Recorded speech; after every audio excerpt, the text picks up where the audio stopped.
Senhor nosso Deus, bom Pai que estás nos céus, queremos agradecer, Senhor, porque uma vez em cada 7 dias Tu nos dás esta oportunidade de nos podermos reunir aqui neste lugar, que é a Tua casa. Tu és o nosso Pai, nós somos Teus filhos. E nós, como Teus filhos, vimos Te adorar e louvar por tudo aquilo que Tu fazes por cada um de nós, cada dia da semana, a cada hora, a cada minuto. Bom Senhor, te pedimos que Tu nos venhas abençoar nesta manhã de sábado. Vem-nos perdoar, Senhor, e vem-nos dar mais ânimo para nós podermos continuar nesta corrida, nesta maratona, em direção à Pátria Celestial. Suplicamos e agradecemos em nome de Jesus. Amém.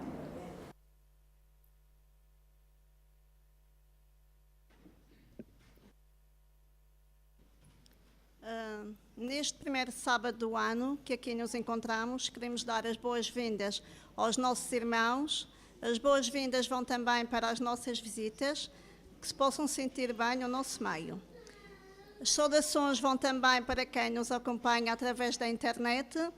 Que tenham um bom sábado e desejamos a todos um bom ano. Para iniciarmos o culto desta manhã, vamos cantar o hino 150, 150.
Aqueles que puderem para se colocarem de joelhos para falarmos com o Senhor.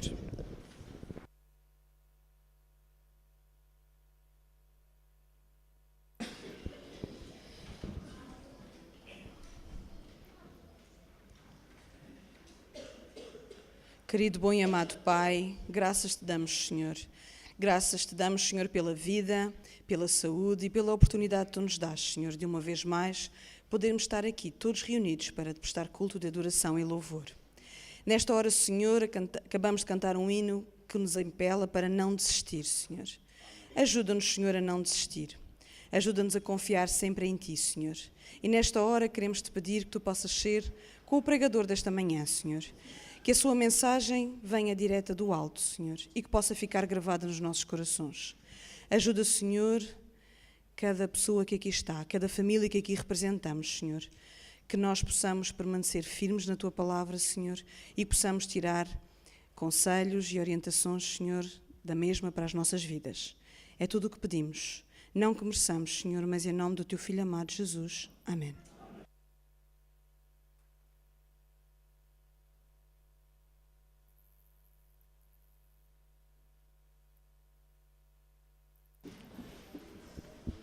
Vamos continuar a louvar o nosso Deus através da recolha dos dízimos e ofertas, começando primeiro pelas crianças.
Vamos orar. Querido e bom Pai, nós te agradecemos porque estas ofertas e estes dízimos foram trazidos do fundo do coração para agradecer tudo aquilo que tu tens feito por nós. Mas também, Pai, nós queremos que tu abençoes estes recursos para que a mensagem do Evangelho Eterno seja propagada a todo o mundo. Para que os outros que estão lá fora, Pai, também possam ver a glória do Deus Criador, a glória do Deus Mantenedor e a glória do Deus Salvador. Em nome de Jesus. Amém.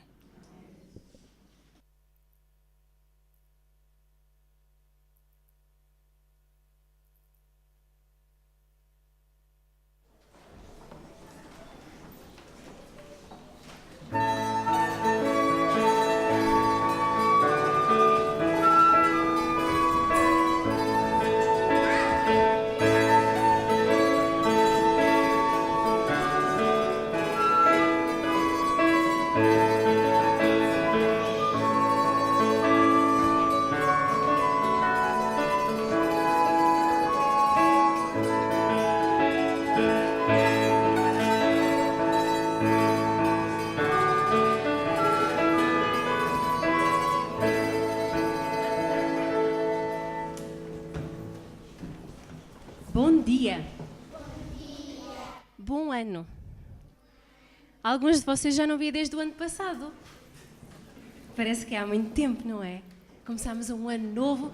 Esta vai ser a primeira história deste ano, 2014.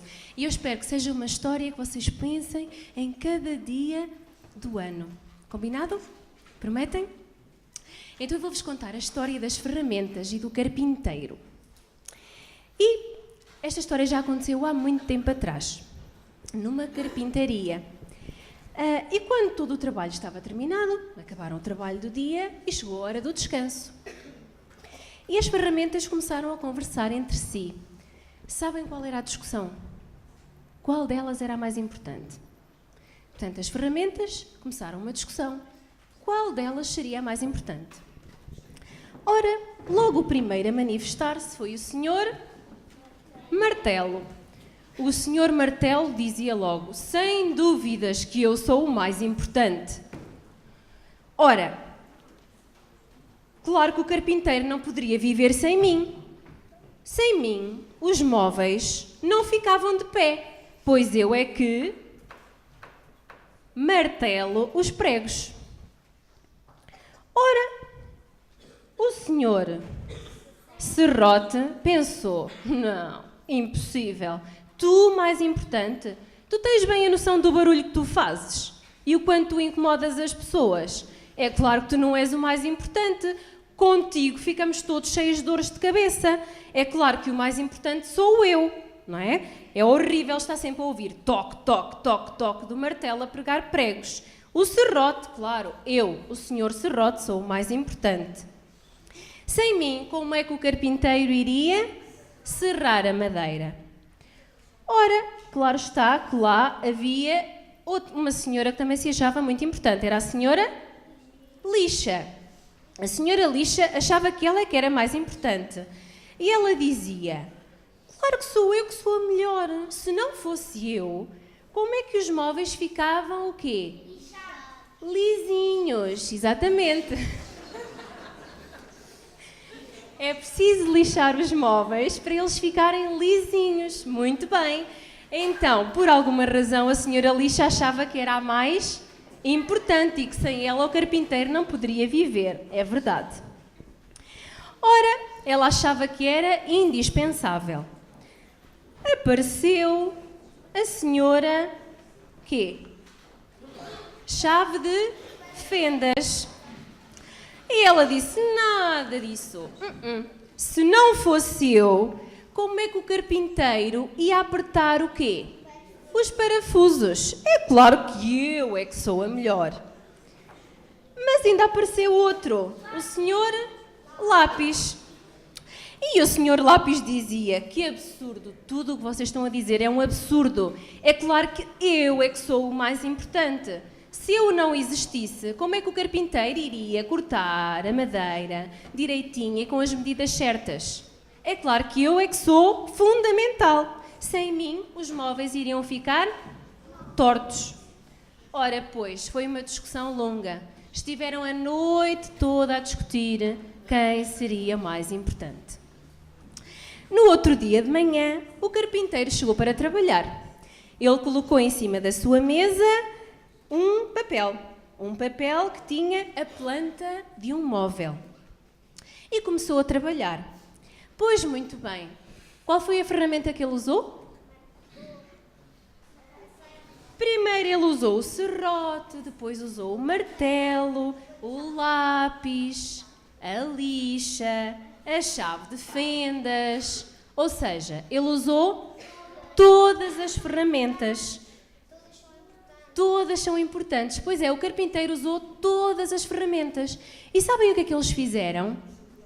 Uma tribuna, como está ali atrás. O lápis é muito importante, mas todas são importantes. Eles todos juntos fizeram uma tribuna, que é um móvel como aquele que o pregador usa para falar a todas as pessoas que estão cá na igreja. E o móvel ficou muito lindo. Quando o carpinteiro foi para casa, as ferramentas voltaram a conversar. Só que agora elas estavam admiradas pela conclusão à qual tinham chegado. Qual era? E vocês também já chegaram a essa conclusão. Qual é, Ricardo? Repete lá.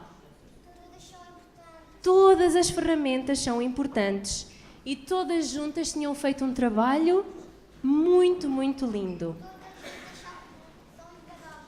Todas são imparáveis, todas são importantíssimas. O carpinteiro usou-as todas e eles descobriram, as ferramentas descobriram que quando trabalham juntas, o trabalho é muito mais fácil e muito melhor. Ora, nós podemos fazer aqui uma comparação. Podemos comparar o carpinteiro a quem? Quem é que foi carpinteiro? Jesus. Jesus era carpinteiro. Então aqui Jesus pode ser o carpinteiro. E as ferramentas, quem é que podem ser? Nós. Cada um de vocês, cada um dos adultos que está sentado neste banco, todos nós podemos ser ferramentas. E ferramentas que possam ser usadas por quem? Por Jesus. Então vamos dedicar o nosso coração, a nossa vida, o nosso corpo, para que Jesus nos use a cada dia. Prometem que se lembram disso cada dia do ano 2014? Vamos permitir que Jesus use a cada um de nós como uma ferramenta para mostrar aos outros o amor tão grande que Jesus tem por nós. Está bem? Um bom sábado.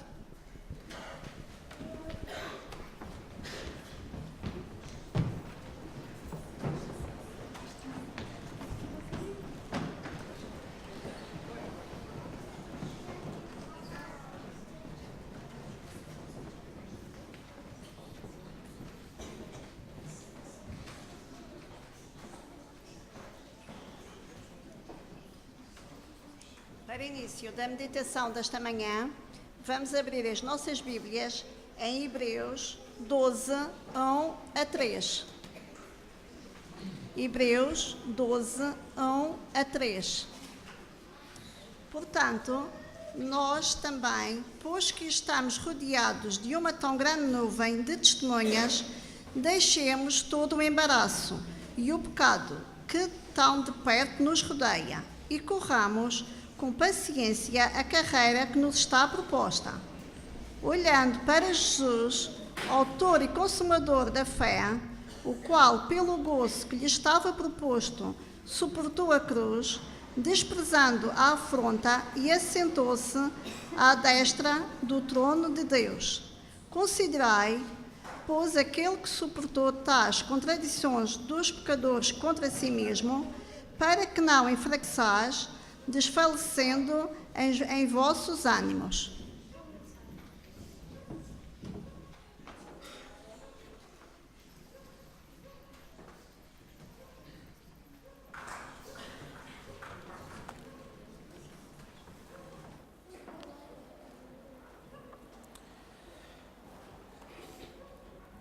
Gostaria de pedir que orássemos agora por uma pessoa, penso que é a visita, que veio à nossa igreja e deu-lhe qualquer coisa e os nossos irmãos acabam de chamar a ambulância. Vamos, portanto, baixar as nossas cabeças e orar por esta pessoa.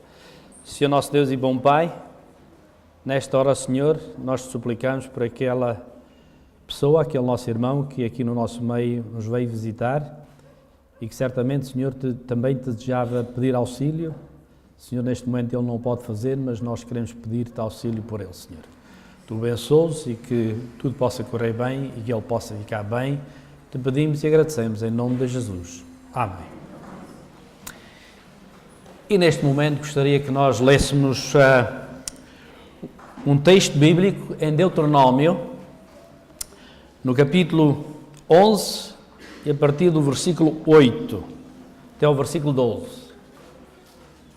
Nós estamos no princípio do ano. Há pouco tempo agradecemos a Deus porque nos deu um ano de vida, que é um dom que Deus nos dá. A vida é um dom de Deus. Nem sempre, certamente, com boa saúde e sem dificuldades, mas o certo é que Deus ajudou-nos. Deus ajudou-nos através de um ano difícil e certamente Deus nos irá ajudar de novo em 2014. Ora, diz assim Deuteronômio 11, versículo 8: Guardai, pois, todos os mandamentos que hoje vos ordeno, para que sejais fortes. Portanto, guardar os mandamentos de Deus ajuda-nos a sermos fortes. E entreis e pessoais a terra para onde vos dirigis. Nós também estamos caminhando rumo à pátria não terrestre, mas celeste. Para que prolongueis os dias na terra que o Senhor, sob juramento, prometeu dar a vossos pais e à sua descendência, terra que mana leite e mel. Porque a terra que passais a possuir não é como a terra do Egito, de onde saíste, em que semeáveis a vossa semente e com o pé a regáveis como a uma horta. Ou seja, regar com o pé era o engenho que eles acionavam com os pés para poder regar as hortas com água, certamente do rio Nilo, porque lá chovia pouco. Mas o versículo 11 diz assim: mas a terra que passais a possuir é terra de montes e vales, da chuva dos céus beberás as águas. Terra de que cuida o Senhor, vosso Deus. Os olhos do Senhor, vosso Deus, estão sobre ela continuamente, desde o princípio até ao fim do ano. Prezados irmãos, esta é a promessa que Deus tem para nós, para 2014. O Senhor continua a olhar pelos seus filhos, desde o princípio até ao fim do ano. Pois, prezados irmãos, já agora gostava de ler mais um texto no Salmo 139. No Salmo 139.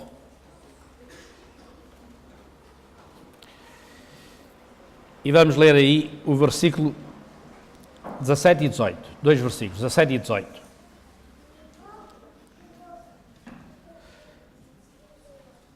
Salmo 139, 17 e 18. Que preciosos para mim, ó Deus, são os teus pensamentos. E como é grande a soma deles. Se os contasse, excedem os grãos de areia. Contaria, sem jamais chegar ao fim. Prezados irmãos, de facto, as bênçãos do Senhor não têm fim. São novas cada manhã, como diz o profeta Jeremias nas suas lamentações. E há um cântico que eu gosto muito, nós não vamos cantar hoje, que é o cântico 244. Ele esteve no nosso cenário há muitos anos e depois desapareceu e tornou a reaparecer. Penso que os irmãos conhecem muito bem, que diz: conta as bênçãos, conta quantas são. Podemos todos repetir: recebidas da divina mão. Uma a uma, di-las de uma vez. Hás de ver, surpreso, quanto Deus já fez.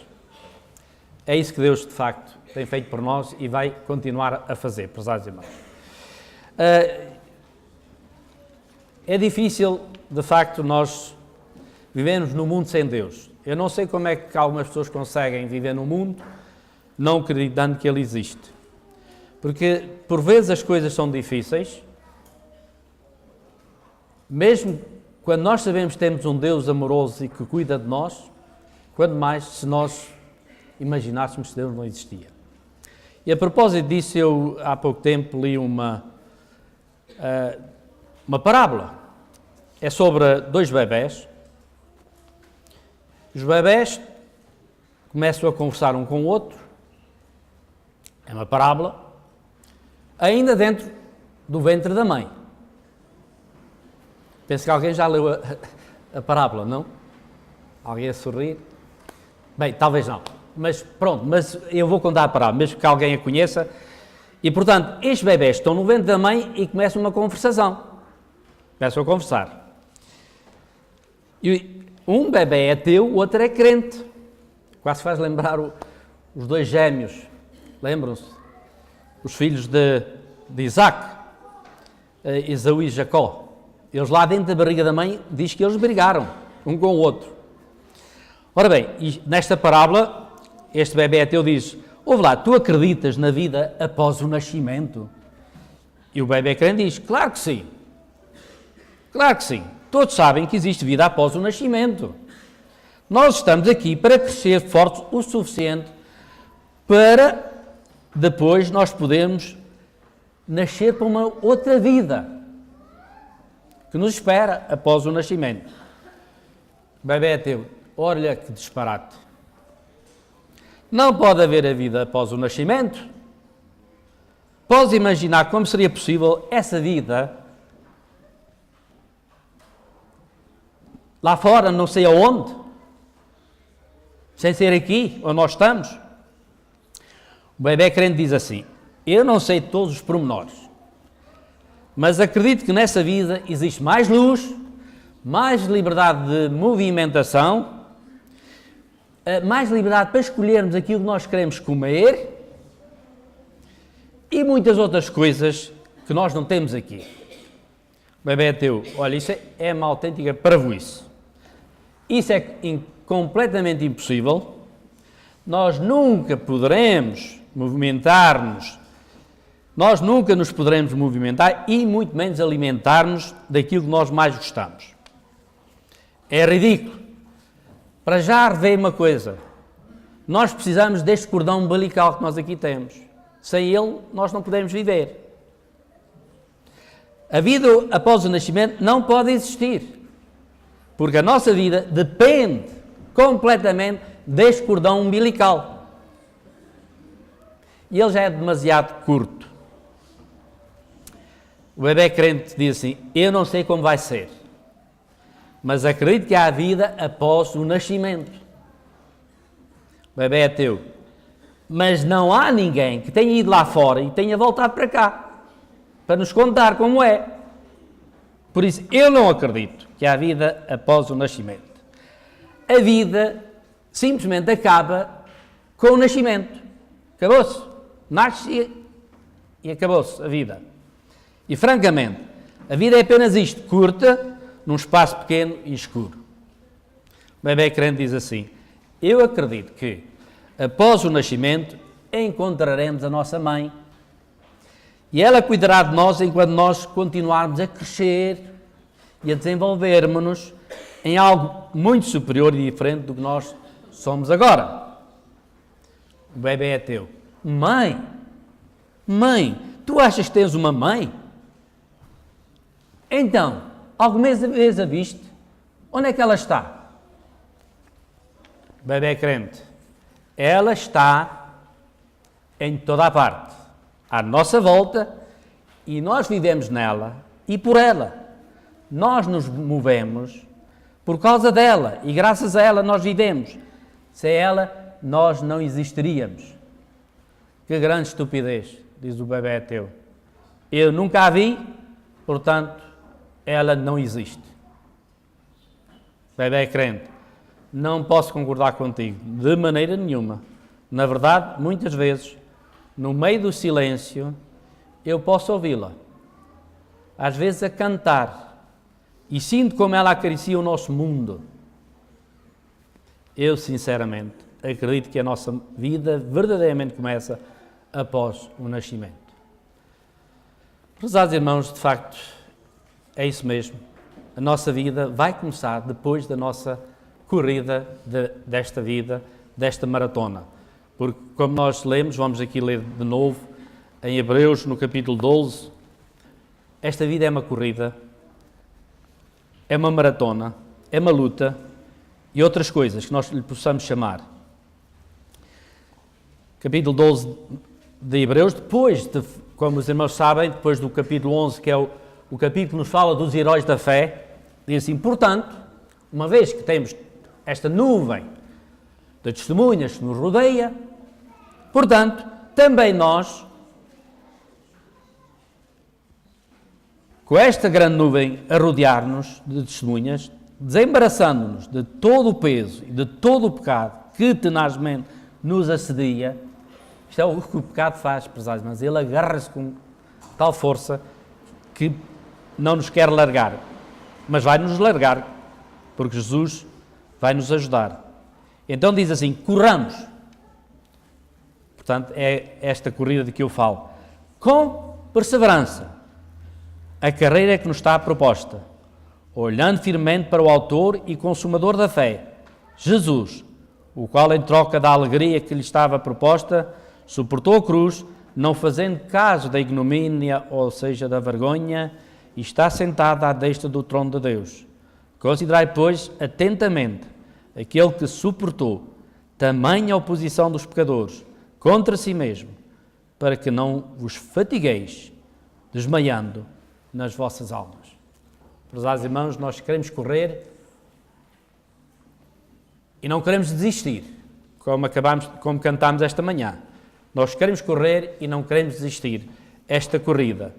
E como eu dizia, de facto, esta corrida não é uma corrida de 100 metros. Uma corrida rasa de 100 metros em que se corre, não é? E parou-se, acabou-se. É mais parecido com uma maratona, em que nós temos que, portanto, ter muita resistência para resistir e para continuar e para não desistir. Prezados irmãos, eu não fiz corrida em si, mas fazia marcha de 36 km e tal, e de facto, por vezes, apetecia desistir. Mas o treinador dizia-me, quando vocês se sentirem cansados, mesmo que vocês abrandam o passo, não desistam, continuem, não parem, continuem, nem que seja mais devagar, mas continuem, porque vocês vão alcançar um novo fogo. E assim era. Nós sempre, por vezes, a gente sentia-se cansados, mas não parávamos. E assim nós conseguíamos chegar ao fim da maratona. Ora, felizmente para nós cristãos, a Bíblia proporciona-nos exemplos magníficos acerca de pessoas que já fizeram esta maratona da vida nesta terra e que venceram. E nada mais óbvio que são os heróis da fé que nós temos em Hebreus no capítulo 11. Temos Abel, temos Enoque, temos Noé, temos Abraão, temos Sara, fala de Sara, fala de Jacó, fala de José, fala de Moisés, fala de Raabe, e depois diz, e que mais direi? Há tantos, não os posso nomear todos. Certamente me faltará o tempo necessário para referir o que há a respeito de Gideão, Baraque, Sansão, Jefté, David, Samuel e dos profetas. Tantos e tantos, prezados irmãos, que nos deixaram um exemplo magnífico. Nós lembramos da história daquele homem que veio ter com Jesus e lhe disse, Mateus 8, no versículo 19, diz assim, e aproximando-se este homem de Jesus, que era um escriba, disse-lhe, Mestre, onde quer que fores, eu te seguirei. E o que é que Jesus lhe respondeu? Versículo 20. E disse Jesus, as raposas têm covis, têm tocas, as aves do céu têm ninhos, mas o Filho do Homem não tem onde reclinar a cabeça. Ou seja, Jesus disse, olha, tu podes-me seguir, mas estás disposto a seguir-me nestas condições? Eu não tenho coisas materiais para te dar. Não vai ser fácil. Estás disposto a seguir-me? Sabem que as pessoas às vezes juntam-se à igreja, tornam-se membros de igreja, pensando que a partir de agora a vida vai ser fácil. Mas obviamente nós sabemos que não é assim. Especialmente aqueles que cá não há tantos anos sabem que não é fácil. Eu acho que é mais fácil porque temos Deus no nosso lado. Mas nós temos que passar pelas mesmas tribulações que todos os outros demais passam. Porquê? Porque estamos neste mundo. Estamos neste mundo e este mundo é assim. Por causa de quê? Por causa do inimigo de Deus que trouxe o pecado para este mundo. Noutras palavras, Jesus diz-lhe, tu tens que ter coragem para me seguir. Porque haverá momentos quando tu não saberás onde passarás a próxima noite. Eu não tenho uma casa. Haverá momentos em que tu não saberás onde irá a próxima refeição. Haverá momentos na tua vida de dificuldade e desânimo. Uma vez que tu estejas consciente das dificuldades e mesmo assim aceites pegar no arado, então não olhes para trás.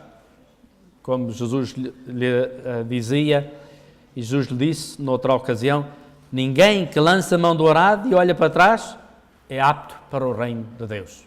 O que é que isto quer dizer? tem que haver persistência, tem que haver, portanto, perseverança. Tem que haver perseverança para nós podermos continuar, não desistir, para podermos chegar ao fim. E, prezados irmãos, Jesus é o nosso exemplo máximo. Jesus é o nosso exemplo máximo que nós devemos seguir. Vejamos o que nos dizem as Escrituras aqui, por exemplo, nós já lemos, mas mais uma vez vamos verificar o que diz aqui o versículo 3 do capítulo 12. Diz assim, olhando firmemente para o autor, quem é ele?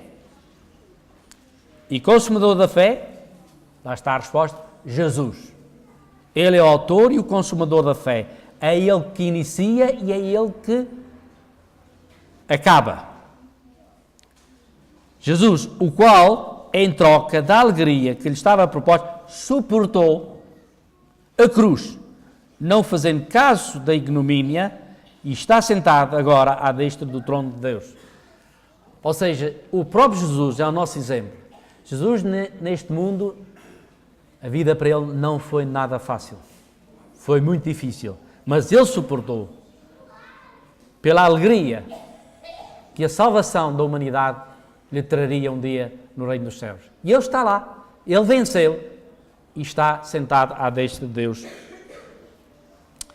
Por isso, prezados irmãos, nós temos que seguir o exemplo de Jesus Cristo. Temos que estar dispostos a sofrer e temos que persistir, temos que manter-nos neste caminho, nesta maratona da vida. Ora, é depois de apresentar os heróis da fé no capítulo 11 que diz que nós temos esta nuvem, são tantos, sabem, nós às vezes falamos de uma nuvem de gafanhotos, uma nuvem de pássaros, é que são muitas estas testemunhas. Obviamente que elas não estão lá, portanto eles também passaram por esta terra e morreram e estão, portanto, com exceção de 3, quando nós sabemos que estão no céu, de resto todos dormem no Senhor, mas o certo é que eles deixaram o seu testemunho. Eles deixaram o testemunho para nós, para que nós, através do seu testemunho, possamos também ter coragem de continuar e avançar. E, como nós vimos, qual é o nosso exemplo? São eles? Eles são o nosso exemplo? São. Mas são eles o nosso exemplo máximo? Jesus, como nós lemos há pouco no versículo 12. Olhando firmemente para o autor e consumador da fé, que é Jesus. E depois diz assim no capítulo 3 de Hebreus também, no versículo 1, diz assim, finalmente, irmãos, orai por nós para que a palavra do Senhor se propague e seja glorificada. Desculpem, eu não estou em Hebreus, estou em Tessalonicenses, portanto, desculpem, Hebreus 3, versículo 1. Por isso, santos irmãos, que participais da vocação celestial, considerai atentamente o apóstolo e sumo sacerdote da nossa confissão, que é Jesus. Jesus. Ele, de facto, é aquele que nós devemos imitar e devemos seguir. A Bíblia diz-nos para nós corrermos com paciência a carreira que nos está proposta. Ora, a carreira cristã é, de facto, uma verdadeira maratona, porque leva tempo, é longe, é distante e nós temos que nos manter. Os irmãos devem se recordar daquele português nos Estados Unidos da América, que tantos quilómetros, que eu nem sei quantos foram, mas umas centenas de quilómetros, de dia, de noite, tantas horas, no calor ardente de dia, no frio de noite, e ele conseguiu. Como é que ele conseguiu? Porque ele persistiu, não desistiu. E como não desistiu, acabou. E chegou ao fim. E ganhou. Isto quer dizer o quê? Quer dizer, se nós, como o Senhor Jesus Cristo disse, todo aquele que perseverar até o fim, será salvo, prezados irmãos. Se nós não desistirmos, nós seremos salvos, prezados irmãos. Esta é a promessa do Senhor Jesus Cristo. Nós não podemos desistir, prezados irmãos. Mediante as dificuldades da vida, seja aquilo que nos possa atrapalhar nesta vida, nós temos que nos agarrar com confiança a Deus. temos que fazer como o apóstolo Paulo, que no final da sua vida ele dizia: combati o bom combate, acabei a carreira, guardei a fé. Lutou, acabou, guardou a fé, e foi a fé que também o guardou naquele grande combate que ele fez nesta vida. Porque, prezados irmãos, começar uma corrida é importante, mas mais importante que começar a corrida é acabá-la. Não interessa nada a pessoa começar e não acabar. Muita gente começa muita coisa, mas nunca acaba nada. Eu li já há uns tempos sobre um atleta, penso que era africano. Ele acabou a sua corrida muito mal, em último lugar, mas acabou. Diz que ele, praticamente chegou ao fim completamente sem forças, e etc. E então alguém lhe perguntou, um jornalista lhe perguntou: ouça lá, porquê é que você não desistiu nessas condições? Ele chegou já, passado 2 horas, depois da primeira pessoa ter chegado à meta. E então, porquê é que você não desistiu? Porquê é que continuou? E a resposta dele foi: o meu país enviou-me aqui para eu acabar a corrida e não para desistir. E o Senhor Jesus também nos chamou para nós acabarmos esta corrida e para não desistirmos. Há 3 coisas que eu gostava de chamar a vossa atenção, 3 coisas que nos ajudam, portanto, a nós percebermos que temos que continuar e não desistir. A primeira coisa que devemos nos lembrar é que temos essa nuvem de testemunhas. Portanto, aqueles que já passaram pelo mesmo que nós e que venceram. E por isso eles podem nos dar alento e coragem. Ora, por exemplo, temos Noé, que é mencionado no versículo 7 do capítulo 11 de Hebreus. Noé, os irmãos lembram-se o que é que aconteceu com Noé? Pregou quanto tempo? 120 anos. Qual foi o resultado? Só ele e a sua casa se prepararam para entrar naquele grande navio que Deus mandou construir. E então esse Noé, que também faz parte dessa nuvem de testemunhas, quando nós nos sentimos impacientes, porque, enfim, a caminhada é longa, com algo que demora muito tempo, lembremos dessa grande nuvem que nos rodeia, e de lá Noé poderá dizer-nos e dar-nos este conselho: eu levei 120 anos a construir a arca. Isto não foi nada fácil. Durante todos esses anos tive que ouvir as pessoas que me ridicularizavam. Tive que enfrentar o ridículo e a zombaria. Procurei adverti-los, as pessoas, do julgamento que estava para vir sobre o mundo, mas ninguém me deu ouvidos. Eu continuei, apesar disso, continuei a construir a arca, e quando sobreveio o dilúvio,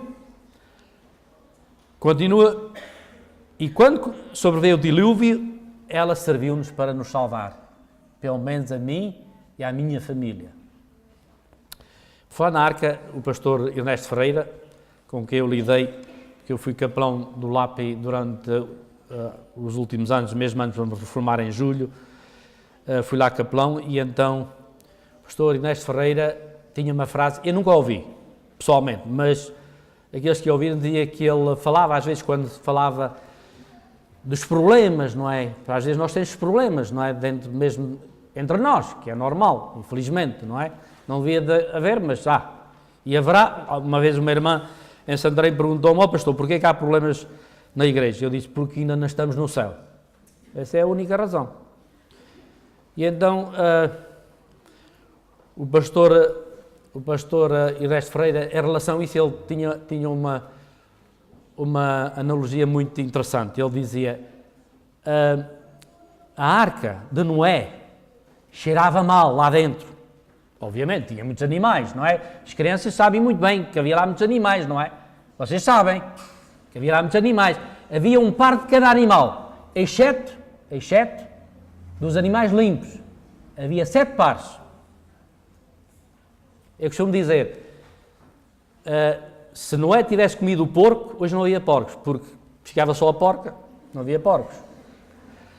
Mas nós sabemos que eles, infelizmente, por causa, Deus até ali nunca tinha permitido a alimentação cárnea, mas ali permitiu, e sabemos que havia 7 vacas e 7 bois, havia 7 ovelhas e 7 carneiros, havia 7 cabras e 7 bodes, porque Deus sabia que eles iam precisar disso para a alimentação e também para os sacrifícios, como é óbvio. Reparem, vão lá ver, Deus diz, 1 par de cada, mas 7 pares deste e deste e deste, dos animais limpos. Ora bem, portanto, o pastor Inés Freire dizia, portanto, dentro da arca cheirava mal, mas lá fora era o dilúvio. Era o dilúvio. O que é que isto quer dizer? Dentro da arca, se calhar não era muito confortável, mas era melhor que lá fora. Ora bem, a segunda coisa que eu gostava que nós tomássemos atenção é o exemplo de Abraão, um exemplo de fé, prezados irmãos. Abraão foi um homem de fé. Sabem que ele foi chamado por Deus para sair de Ur, da terra dos caldeus, que agora é Babilónia, é o Iraque. E os irmãos, se Deus vos chamasse e dissesse, ouve lá, ó fulano tal, eu estou-te a chamar para tu saíres da tua terra. Qual é a primeira coisa que nós perguntávamos? Para onde? Mas sabem o que diz a palavra do Senhor? Ele saiu sem saber para onde ia. Já viram? Cheguei a fé, sem saber para onde ia. Pois bem, depois esperou 25 anos para que nascesse o filho que Deus lhe tinha prometido. Depois sabemos que Deus lhe pediu para ele o sacrificar. Uma coisa horrível, não é? Uma coisa que Deus tinha proibido, que as pessoas não deviam sacrificar os seus filhos porque era isso que faziam os pagãos. Ele sabia que isso que era paganismo. Mas será possível Deus pedir uma coisa dessas, não é? Mas ele procurou o Senhor e chegou à conclusão que Deus estava mesmo a dizer isso. E sabemos depois o final feliz que ele teve, em que de facto Deus simplesmente queria lhes ensinar uma lição. Sabemos que não foi o filho que lhe morreu, mas que Deus lhe mostrou que lá, preso nos arbustos, havia um animal que ele devia sacrificar no lugar do seu filho. E nós sabemos que esse animal representava o Senhor Jesus Cristo, que foi sacrificado no lugar dos outros filhos humanos que somos nós. Jesus foi sacrificado no meu lugar e no vosso lugar. Portanto, nós devemos ter fé para podermos resistir e não desistir. Depois, prezados irmãos, gostava de mencionar a história de José. Fidelidade. Mesmo quando as coisas corriam mal, prezados irmãos. Ele foi vendido pelos seus irmãos. Ele não desistiu. Ele podia ter dito, mas como é que é possível os meus irmãos crentes, eles são crentes como eu sou, e fazerem uma coisa destas? Mas lá diz a Bíblia, mas Deus era com ele. Depois ele é acusado de um crime que não cometeu. Antes, pelo contrário, foi a defender-se de não cometer esse pecado que ele foi acusado de ter cometido aquilo que ele não cometeu.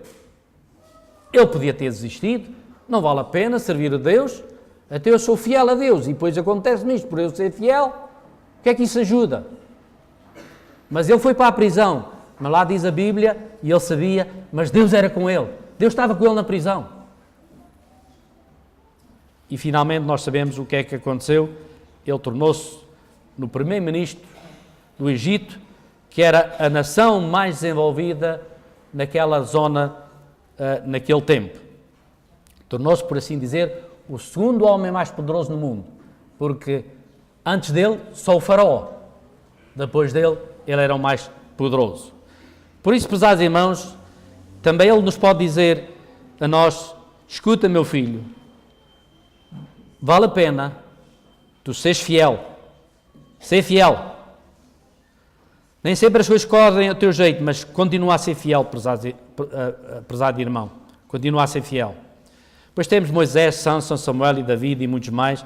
E existe, de facto, uma grande nuvem de testemunhas que estão ao nosso redor para nos lembrar que, de facto, vale a pena.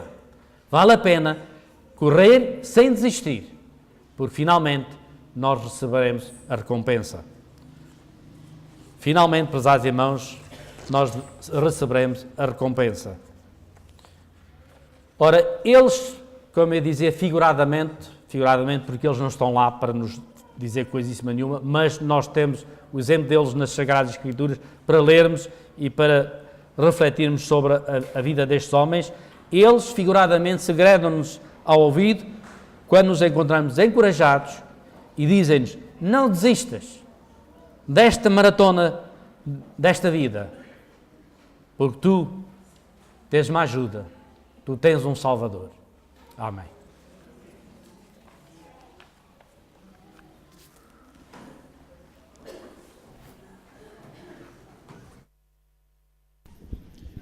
Para terminarmos o culto desta manhã, vamos cantar as estrofes do hino 402. 402.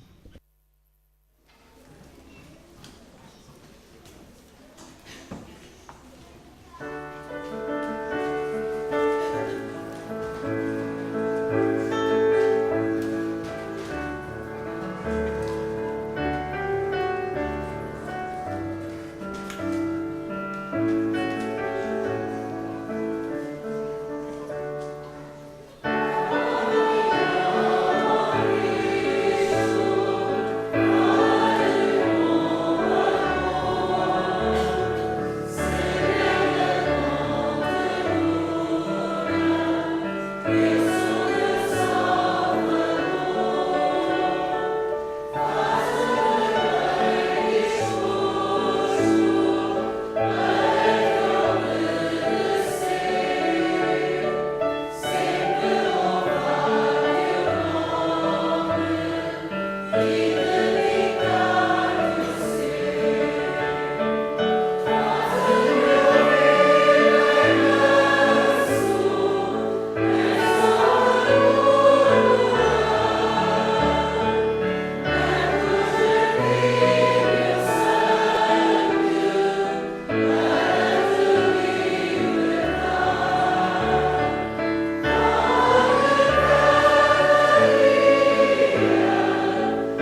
Senhor nosso Deus e bom Pai, obrigado, Senhor, porque nós temos este grande Salvador, Senhor, aquele que fez por nós aquilo que nós não conseguimos fazer, que é salvar-nos a nós mesmos.